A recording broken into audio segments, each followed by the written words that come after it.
আমরা যারা ঢাকার শহরে থাকি তারা দেখো কি খাই, যে জিনিসগুলো দেশ গ্রামে জোরে জঙ্গলে পথে আনাচে কানাচে হয়ে থাকে সেই জিনিসগুলো আমরা ঢাকায় বসে কিনে খাই। এই শাকগুলো আমি আমার শাশুড়িকে আনতে দিছিলাম, তো বাজারে ওই পরিমাণ তেমন কোনো শাক পাইনি, এই দুইটা পাইছে দুইটাই নিয়ে আসছে। শাকগুলো এনে দেওয়ার পর আমি দেখে তো পুরাই আশ্চর্য হয়ে গেছি। আমাদের বাড়িতে এই শাকগুলো আমার আব্বা মাকে কখনো দেখিনি, গরুরেও খাওয়াতে, আর সেই শাকগুলো আমি এখান থেকে কিনে খাইছি। আর সবচাইতে মজার বিষয় হচ্ছে শাকগুলো কত বড় বড় করে কেটে নিয়ে আসছে, যে শাকগুলো গরু ছাগলেও খায় না সেই শাকগুলো আমরা ঢাকায় বসে টাকা দিয়ে কিনে খাই। তো আমার এখানে সব শাকগুলো বাছা হয়ে গেছে। এক পদের শাক যদি ভাজি করতাম তাহলে খেতে ভালো লাগতো না, এই জন্য দুই পদের শাক মিলিয়েই আমি বেছে নিছি। এখন এই শাকগুলো আমি বেশি করে পানি দিয়ে অনেকটা সময় ভিজিয়ে রেখে দিব। শাকগুলো ভিজিয়ে রেখে আমি এখানে পেঁয়াজ মরিচ নিয়ে নিছি কেটে নেওয়ার জন্য। বাসায় শুকনো মরিচ আর কাঁচা মরিচ ছিল না, কয়দিন আগেও 30 টাকা দিয়ে এক পা মরিচ আনছি, তারপরে যাই হোক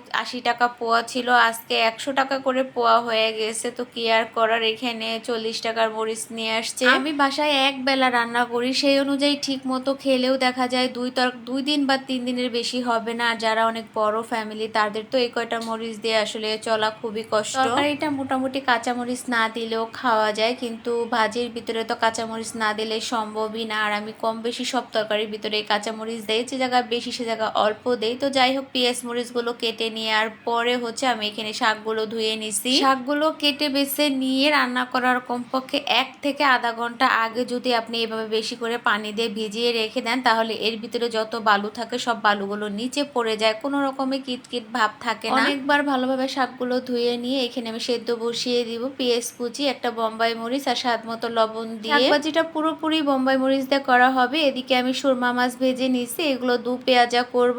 আর শুটকি বাগার দেবো, এই জন্য আগে থেকে শুটকিগুলো ভিজিয়ে রেখে দিছিলাম। এখন এগুলোকে ধুয়ে পরিষ্কার করে নিচ্ছি, কারণ এর ভিতরে অনেক পরিমাণে আষ্টে থেকে যায়। এদিকে শাকগুলো একদম পানি ফুটে উঠছে, একটুও পানি দেয়নি, তারপরে কি পরিমাণে পানি উঠে গেছে। আর এদিকে আমি মাছের মশলাটাও কষাচ্ছিলাম। শাকগুলোর পানিটা খুব তাড়াহুড়া করে চুলা রাসটা বাড়িয়ে শুকিয়ে নিছে, তা না হলে শাকগুলো লাল হয়ে যাবে। এদিকে আমি শাকটা বাগারও দিয়ে নিছি শুকনো মরিচ দিয়ে। আর আমার মাছ ভুনাটাও প্রায় রান্না করা হয়ে গেছে। বাজারে ইলিশ মাছের তো অনেক দাম, যার কারণে সুরমা মাছটাই ইলিশ মাছ মনে করে খাই। এই তো আমার মাছটাও রান্না করা হয়ে গেছে। এরপরে এখন আমি শুটকিটা বাগার দিয়ে নিব, এই জন্য বেশি পরিমাণে রসুন কুচি আর পেঁয়াজ কুচি দিয়ে তেলের ভিতরে একটু ভেজে তারপরে শুটকিগুলো যে ব্লেন্ডার করে নিয়েছিলাম ওইগুলো দিয়ে এখন কষিয়ে নিচ্ছি। এইভাবে শুটকিটা বাগার দিলে খেতে ভালো লাগে। কয়েকদিন আগে এরকম করে বাগার দিছিলাম, অনেক ভালো লাগছে, যার কারণে আজকে আবার রান্না করলাম শুটকি বাগারটা। রান্না বাড়া শেষ করে আজকে আমি কলিজা সিঙ্গারা বানাবো, এই জন্য সিঙ্গারার ভিতরে পুরোটাও রান্না করে নিচ্ছি। তো এই ছিল আমার ছোট্ট একটা ভিডিও। সবাই ভালো থাকবেন, আল্লাহ হাফেজ।